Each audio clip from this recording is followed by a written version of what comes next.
Hey, hello, how's it going? Welcome back to another Monster Train video. It's me, Cranberry. How's it going? Hopefully you are doing well. Today, we are talking about the Pyre Hearts. We're not even actually playing the game, we're doing a tier list video today. I just recently managed to unlock the final 3 Pyre Hearts from defeating the secret final boss in the game. And I figured it'd be a fun idea to maybe do a little video talking about them, give my opinion on how strong I think each of them are. Now, I want to clarify something very important. This is a very much a first impression tier list here, right? Just my first guess, evaluation on them. I haven't even played with all of them yet. I have a pretty general idea of them, but again, I'm very much willing to change my opinion after I play more and get a sense for how they all play. Now, with that out of the way, let's hop in here. We can only see the Pyre Hearts by going to the departure menu here, so real quick, let me just boot this up here. And here we go. Here are all of the Pyre Hearts. And if you see right here, also, we have a little tier maker page to rank them, right? Now, what are we going to rank these by? I guess it's just relative to each other, really. It's not like S is like, oh, you have to play these all the time no matter what, yada, yada, right? But it's going to be relative to each other. I think a great place to start out with here is probably the Proto Heartcage. Oh, also apologies for like them being a little bit cut off in the tier list itself. Tier maker can be a little bit annoying with like actually cropping the images, so my bad on that, I guess. So here we go. First one, Proto Heartcage here, right? No special abilities. What you see is what you get. 45 damage, 80 health to start with here. For me personally, I think we're going to put the Proto Heartcage. Hold on, let me boot this up real quick. Hold on. Hold on. Why did I lose the tier maker? Here we go. There we go. Sorry. Okay, so for me, Proto Heartcage, I feel pretty solid this is going to be the C tier. I think this is like a pretty generically not that good Heartcage or Pyre Heart here, right? You could do worse maybe. It's not actively hurting your run to take this here, but I think that this is a pretty like generic and not that powerful Pyre Heart. Right? I think we can probably all agree. I think this is a good benchmark, right? For like you could probably do better. The ability, I mean, there's no ability, right? Basically, the way we're going to rank this is that if things are better than the Heartcage, it'll be somewhere up here. If it's worse, it'll be down in the D tier, because it's hard to get worse than an ability that does nothing. The actual, in my opinion, the stats on the Heartcages are not really that big of a deal. It's mostly what the ability itself actually gives you, right? Now, moving on. Up next is the Heart of the Pact. As the next one, let me close this now. There we go. Next up is Heart of the Pact here. After playing a card from your primary and allied clan, draw +1 next turn, right? In a lot of decks, this basically reads as a Pyre Heart that gives you +1 draw, which is pretty solid. Especially in the early game when you're first unlocking the other packs. I found myself pretty much always using the Heart of the Pact over the Proto Heartcage. And certain clans, especially like the Heart of the Pact, if they have a starter card that costs 0, so the Luna Coven, Stygian Exiled, right? You have like a 0 cost spell as a starter card. This goes up a decent bit in value, right? For me personally, I think, going back to our tier list here, I think I put the Heart of the Pact here. I'm just realizing these are out of order. Shoot. Okay, well, hold on. For me, I put the Heart of the Pact probably in A tier. Especially because I really liked it playing, early on as I was unlocking things as well. But I think this is pretty solid. And again, in certain clans, maybe it's closer to B tier, especially if you're playing a clan that has a lot of unit starter cards. It can be hard to play them all out on your floor if your floor is filled up, right? So it can get a little worse. But I think overall, around the middle, pretty decent Pyre Heart. Now up next here, we've got the Lifemother's Pyre. Oh shoot, didn't mean to do that. My bad. Sorry. We have the Lifemother's Pyre here. For me personally, the Lifemother's Pyre is very strong, very, very strong. If you don't know, the words here don't exactly do it justice, right? Adds an option to copy cards at the Merchant of Steel, Magic, and Trinket shops, right? Now the actual cost, I haven't actually played on the lower covenants with this Pyre. I don't know what the cost is without the cost increase, but when you're playing with the covenant that increases the price of things, there's a covenant, right? Let me make sure. Hold on. Which one? Yeah, merchant costs are 50% higher, and purge costs scale 50% faster. Oh, that's reroll costs. Oh. Never mind. So the actual costs in the shop don't change, right? Sorry, I'll listen. I'm learning new things every day, people. Okay, so the cost is static then. Good to know. So if you're worried about the scaling on this, it is a 50% or a 50 gold cost, not 50%, a 50 gold cost at first. So the first duplication is 50 gold, then is 75, then 100, 125, so on and so forth, right? In my opinion, this effect is pretty crazy strong. It's obviously dependent on what your build is, right? How it's as good as your deck is, right? If you build a very strong deck, being able to duplicate the good cards in your deck is a very, very, very, very strong ability. You can just wait until the end game to do this, where you have hopefully a big stack of money. You can go in and just dupe your best card 4 times, right? I had a run where I had a Smidge Stone Siren of the Sea, and at the very end of the run, I just duped it like 4 times and just made an entire floor of sirens, right? It can be a very, very strong effect. You need to be mindful of it, because if you forget about this and you spend all of your money in the last shop, and then all of a sudden you're like, oh shoot, I forgot to duplicate, you can, you know, look a little silly sometimes. But ultimately, for me personally, I think I gotta put the Lifemother's Pyre. Gotta be in the S tier for me right now. It's very, very, very, very good. I like this one a lot. Try to unlock this one if you can early, because it will be very good as well. Okay. Up next, we've got Malicka's Shifting Pyre. I don't know how you say it. I've been saying it Malicka, I don't know. But Malicka's Shifting Pyre, all draft cards appear with an upgrade. This is basically Capricious Reflection on your Pyre, and then it gives the Pyre lower stats. Again, the stats and stuff on the Pyre don't really matter too much, but in my opinion, this is not good. This is, I think, if I had to just say it, probably the single worst Pyre in the game. The problem with Capricious Reflection is inconsistency, right? Sometimes you take this and it gives you a really, really good upgrade to a very strong unit, right? Let's say you're playing some sort of, let's say you're playing Test Subject Alpha, right? And you have this, and then it's like, oh, it gives you a free multi-strike. That's awesome. That's so good for you. That's great. But what if you're playing this and it gives you Test Subject Alpha a +5/+5 and Burnout 1 or whatever, right? Like this can make cards. This can just brick valuable cards for you during your run, right? It can make them really, really, really bad. So for me personally, I gotta put this probably in the under the Proto Heartcage tier. This is a D tier one for me. I strongly dislike this. I looked at the wording on the Capricious Reflection as well. It's kind of funny. I think if you do have this and you do see Capricious, I do think that you do get both upgrade slots filled in. So you have no say in what the cards are. It is just, you know, Jesus take the wheel, you know, the game's giving you what you get, I guess, on that one. I don't know. But this to me seems like the worst Pyre in the game. I guess I don't mean this to be in a rude way. I guess if you're not very good at the game, you can just take this and try to high roll. Of course, it's got good high roll potential, obviously, right? But like, just if you're playing for consistency, this has got to be the worst one in the entire game, I feel like. Anyway, up next here, we've got. Oops, I keep doing that. Sorry. We've got Wyngh's Spirit, right? I assume this is you pronounce it Wyngh. I don't know, man. I don't have a pronunciation guide for this game yet. Once per battle, select the heart to restore the front-line units on all floors to full health. Pretty decent, but kind of, in my opinion, not amazing. It's a global. What's the spell from Awoken that heals everyone? Awaken the Wildwood. Is that what it is? Either way. This spell or this Pyre is. It's a little low impact, I think. It's not bad. I would put this over the Heartcage. It has pretty similar stats, and the effect is good. The effect can save you in a pinch, obviously. If you're a clan that has no access to defense, and you really want to protect a unit for whatever reason, and that unit has a high HP number to begin with, right? You can make this work. My thoughts are maybe something like if you're playing under Legion, and you have the mushroom dude that decays on revenge, and you have no way to bring it back, and it doesn't have endless, you need to heal it somehow, you can play this. That's fine.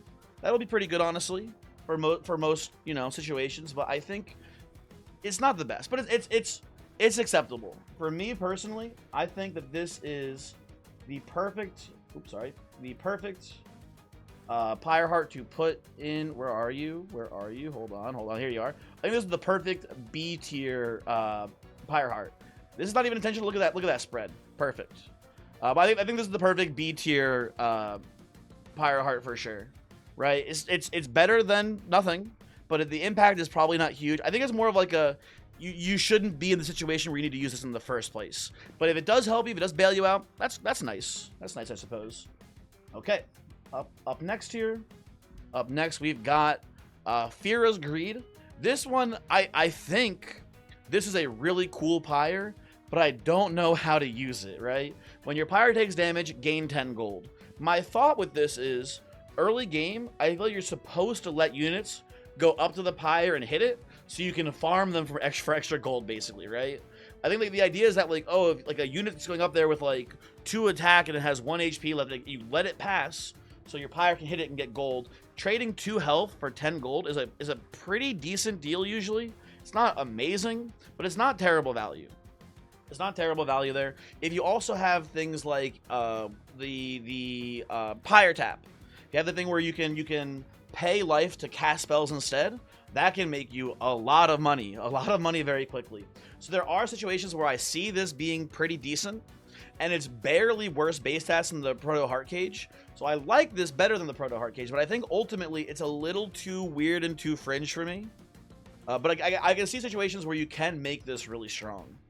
For me, on this one, I think I'm going to put Fhyra's Pyre, Greed, whatever it's called, into B tier as well. We can do this. We can sort by power. I think I put this ahead of Wyngh's. I can see a world where this is better than Wyngh's Pyre Heart here, I think. But yeah, it's pretty good. Again, it's barely worse base stats than the Heartcage. It's just 10 less attack, and in exchange you get, you know, ideally, and in a weird way also, the less attack might mean that you get an extra enemy hitting you to make more gold out of them as well, right? It's a weird situation you find yourself in, but I think it's actually a pretty cool Pyre. And I need to play with this one more to get a better sense of it as well.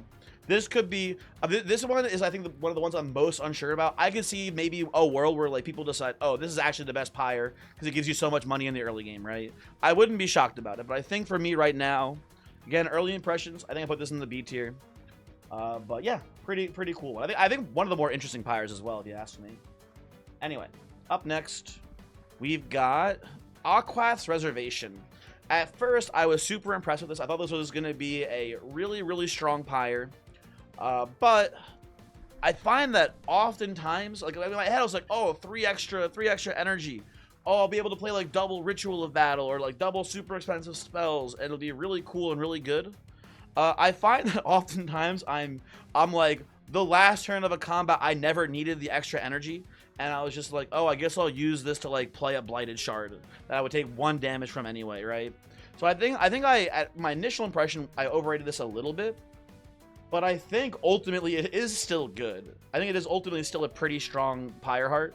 And if you play around it, and again, certain clans like it more than others. If you have a clan that has a bunch of common rarity 3-cost cards like Hellhorn, where they have Ritual of Battle, or things of that nature. Stygian has a bunch of 3-cost common cards as well, right?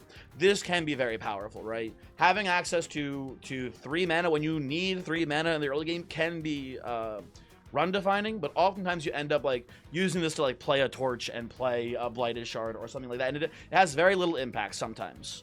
I think ultimately though, it is good. I'm just trying to, you know, not oversell it, basically. I think it's still a very strong Pyre Heart, and I think I would put it, hold on, I think I would put it roughly, I think I would put it ahead of Heart of the Pact in A tier. It's almost S tier. It is almost S tier. I'm saying the downsides of it, but I think ultimately when you play with it correctly and it's in the right, you know, deck and stuff, I think it's probably an S tier one, but I think overall on average is closer to A tier. Still pretty good. I like it a lot, obviously, right? Now, moving on, we've got Bogwurm's Growth. This is a weird one. Has, I think, arguably the lowest base stats. Again, base stats, not super important, but it's important, you know, every now and then we should mention it. Pretty low base stats, right? One thing I actually want to go back to Fhyra's Greed about, right? The nice thing is pretty high health total, so you can just like take a lot of damage and use that health to farm money as well. Sorry, just wanted to mention that as well there for Fhyra's Greed. Okay, Bogwurm's Growth, low base stats. The effect is pretty powerful, right? Throughout the course of your run, you know, you're getting one space on a random floor. On average, it's a little bit inconsistent, but on average, this should give you roughly 2 space on each floor, and then a couple extras. You know, maybe 2 floors have 3 space. That's assuming average distribution, right? Well, I guess technically, well, if you're playing against the Titans, you do have 1 extra use of this. You have a fight 9. So you get 8 uses of growth. And if you're in a normal run where you're just fighting the Seraph as the final boss, you only get 7 triggers of this, right? But that's still like a lot of space. 2 space AoE on all your floors. That means that no matter what you're doing, no matter what floor you're playing on by the late/end game, you again unless you get unlucky, you should have a basically a size upgrade worth of value, right, on all of your floors. That's pretty good. That's a free upgrade, right? But think about this, right? Heart of the Pact is 1 card draw, which is equivalent to 1 floating boss reward kill, right? You get like either 2 space or 1 card draw or energy and deployment energy, right? So those are as far as the game is concerned, equal in value. I'm not saying that we should consider them equal in value, because not all upgrades are equal per se, right? But it's pretty close in value there. And also there's a little bit of inconsistency as well with it, but I think ultimately I like Bogwurm's Growth, especially if you're playing a clan that has more size demand. Maybe something like Umbra. Who else needs size? I don't know. Maybe Melting if you're doing some sort of like Hallowed Hall strategy or whatever, right? So there is reason to play Bogwurm's Growth. It is not terrible, but I think ultimately it kind of falls behind some of the other Pyres. This is a really tough one for me. I think I'm going to put it in A tier. So I think it's going to be bottom of A tier. But I'm not sure about it yet. I need to think about it more honestly. Because I'm thinking about it in terms of end game value. You got to remember, you have an early game. This does very little for you on the early turns. If you get lucky and you get this space where you want it to be early, that's great for you. But if you end up, getting the space hits on bottom floor and you're trying to play some sort of top floor strategy, it's worthless, and it's a weaker Pyre then, right? So I think on average, this is maybe the toughest one to rank here so far. I think on average, I like this. I'm gonna go with my gut and say bottom of A tier, but I could see this being even as far down as equal to the Heartcage. My gut tells me that in the right clan combos, this is a pretty strong one, and even in the wrong clan combos, it's not terrible. But I could see the especially in the early game, the stats, the gain being worthless to you, and it messing you up basically. Anyway, next up, we've got the Echo of the Time Father. Once per battle, select the heart to apply Frozen to all non-blight and non-scourge cards in hand. Right? To me, and maybe I'm dumb and stupid, to me, in my head, without some weird exceptions, maybe you're playing Stygian and you have the relic that makes your Frozen cards free, right? Sure, whatever, that's fine. That's interesting for sure, right? But outside of that, in my head, this just seems worse than Reservation. It's obviously better base stats, 5 attack and 5 health more, right? But in my head, when I think about this, right, the only reason why I'm freezing cards is that I don't have enough, energy to play them. This just gives you the energy to play them. I'd rather just play them that turn almost always. There's exceptions, obviously, as well. Again, maybe you need like a specific timed card at a specific turn for whatever reason. Maybe you need like silence on a specific turn. You get the point. Maybe you're playing like a magic power build and you can only kill a certain enemy when it's on the right floor. I get that there's like some niche situations where Echo of the Time Father can be better. But ultimately, in like 95% of situations, I just feel like this is going to be a worse Reservation. Now, that being said, it's not a bad effect. It's not bad. I think this is still probably a better ability than just having Heartcage and having nothing, right?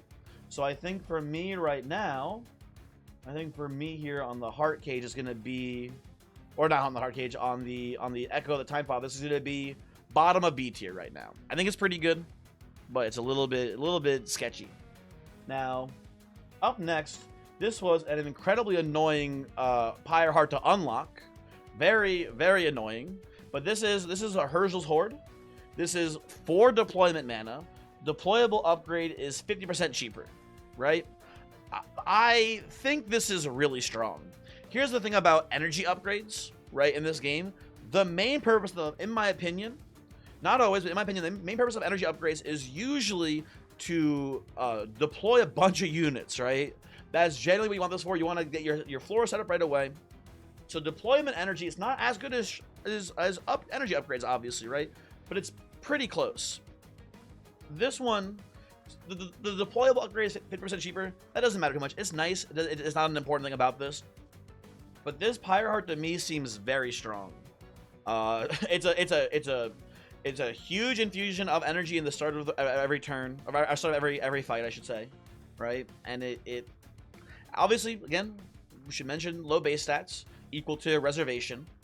And Reservation, important thing to note about Reservation, actually, you cannot use Reservation in the deployment phase. That's something I should mention as well. Very important to note. Like, is Reservation just better than this? It's 3 mana whenever versus 4 mana, but only on deployment, right? You cannot use Reservation during the deployment phase. So, something to be said about that. It's pretty good. I think for me, because with this in mind, you can play around this a lot better too. I think for me, and maybe someone will disagree with me. Probably some people. I mean, people can disagree with me on any of these, obviously, right? But for me, Horde, I think I got to put the Horde here near the top of A tier. I think ahead of Reservation, but I don't think it's an S tier yet. I think duplication is still an incredibly powerful effect, and having as much access as you have to it puts it in the S tier still. But I think this is a pretty solid Pyre Heart. Now, is it worth the torture of having to deal 8,000 Train Steward damage to get this? No, probably not. Really annoying. Really annoying to unlock this one.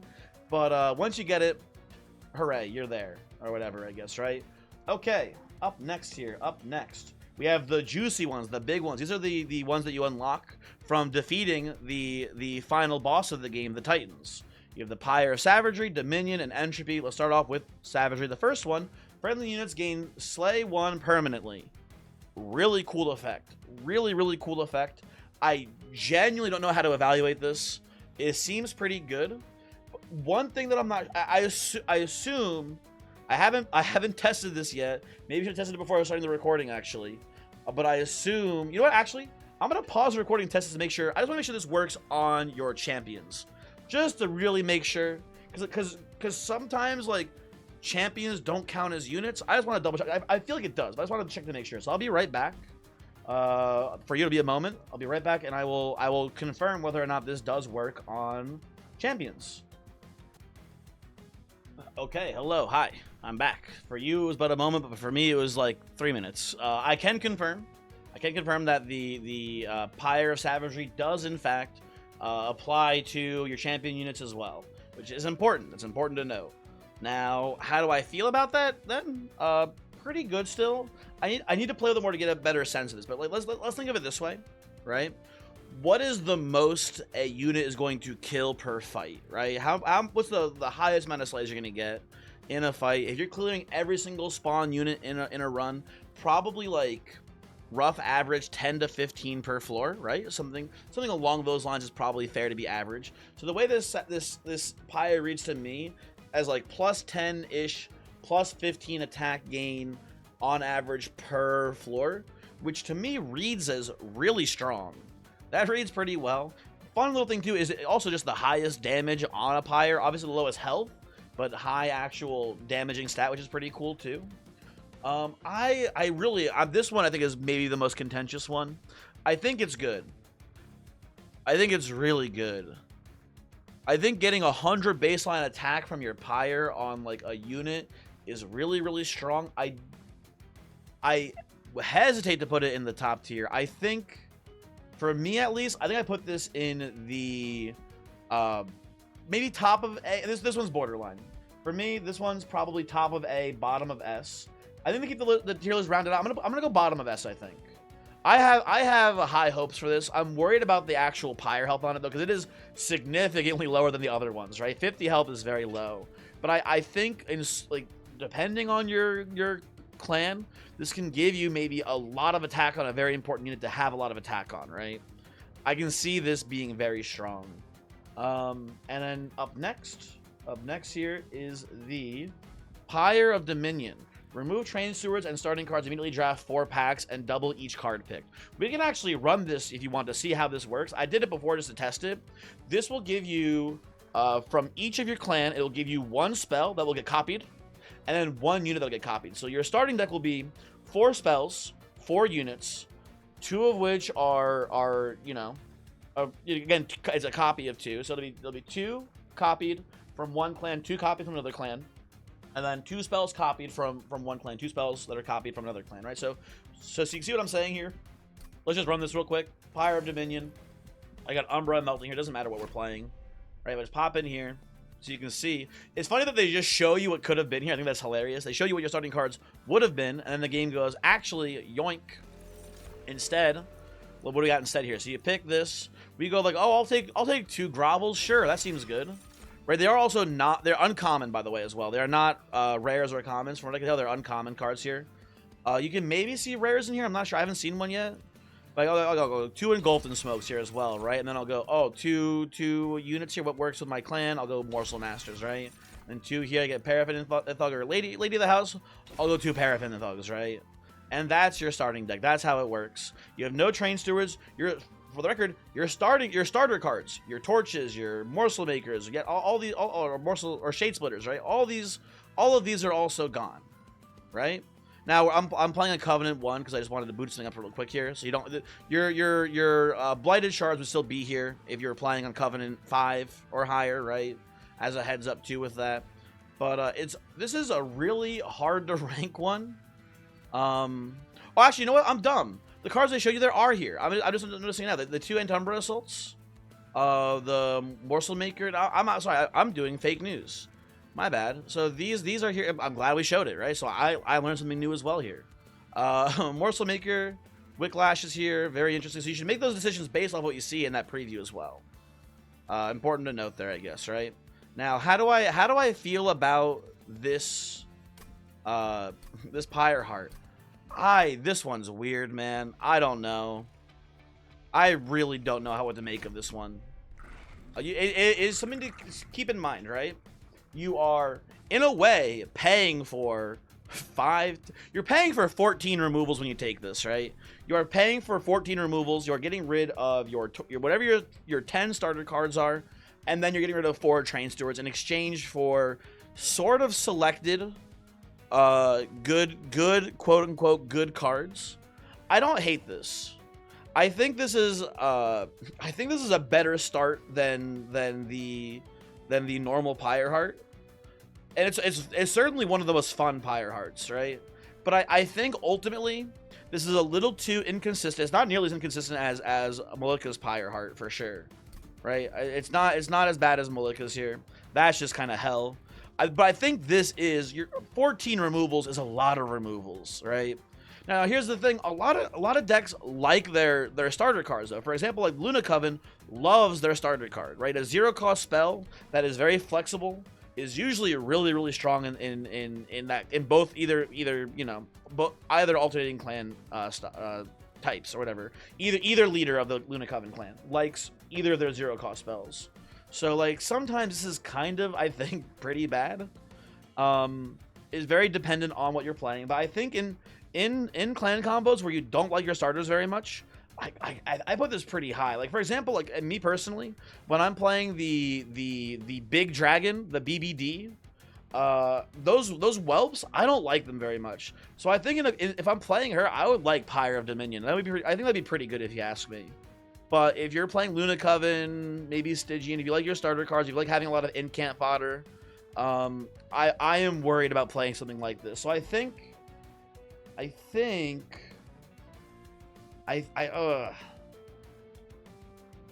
put this in like the middle. I'm gonna put this in the middle of B tier. I think somewhere around here. I think it is better than the generic Heartcage usually. There's probably some clan combos where this is a D tier, where this is actively hurting you, I think. But this is just kind of an average for the most part. As long as you're not in one of those clan combos, I think I'll put this in like B tier. It's neat for sure, and I want to play with it a lot because it sounds really fun. But it's a weirdo Pyre Heart for sure. Anyway, our last Pyre Heart, and we've kind of saved the best for last here. Oh shoot, I keep doing that. My bad. The last one here is the Pyre of Entropy. This one to me, I misread this at first. I misread this when I saw it for the first time. I thought this was add a Vengeful Shard to your deck at the start of the game. This is add a Vengeful Shard to your deck after each battle, right? Which looks a little scary at first, right? That's a lot of bloat being added to your deck. But then by the end game, keep in mind, we are starting here with 2 Vengeful Shards to begin with. So right off the bat, assuming you're playing on Covenant 5 or higher, right off the bat, you're getting an extra card draw, right? Which is pretty nice. I like that. That's already kind of better than the Heart of the Pact, right? You're just by default, no condition, 1 extra card draw, right?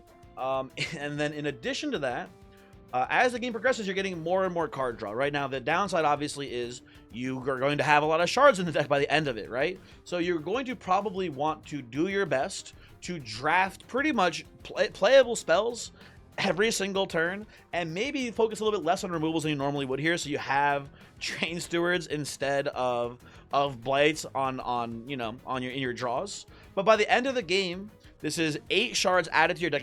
Assuming we're going to fight the Titans, right? So at the end of the game, this is 8 shards added to your deck. The base 2 is 10. Not taking into account any other things here, you are already max drawing for free every single fight.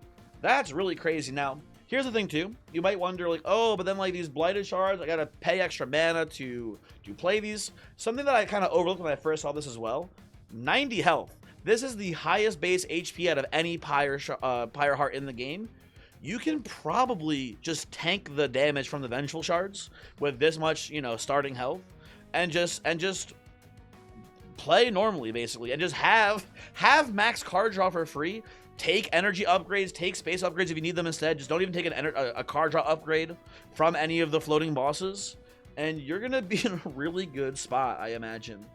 This one to me just seems kind of crazy. I don't know. So I'm kind of glazing a lot here if it hasn't been made obvious yet. For me, this one, it's debatable. My gut is that this is better than Lifemother's Pyre, but I'm not sure yet. These are kind of close, I think. This is kind of, maybe around here, but these two are indisputable for me, S tier. This could be down here. I could even see a world where this comes up. I can see a world maybe where Herzal's Horde comes up. This is unlikely to me, but it is good for sure. But other than that, and also I can see this changing as well. This one I'm not very confident about. But that'll do it. That's the video, guys. Thanks for watching. Hopefully you enjoyed it. Hopefully, maybe I learned something just making it, so hopefully you learned something watching the video, right? And you have something maybe to look forward to as far as what to unlock first. Tragically, I don't remember what almost any of the unlock conditions were except for Herzal's Horde, which was the most annoying thing in the game to unlock. But hey, thanks for watching the video. Hopefully you enjoyed it, and hopefully I'll see you next time. Goodbye.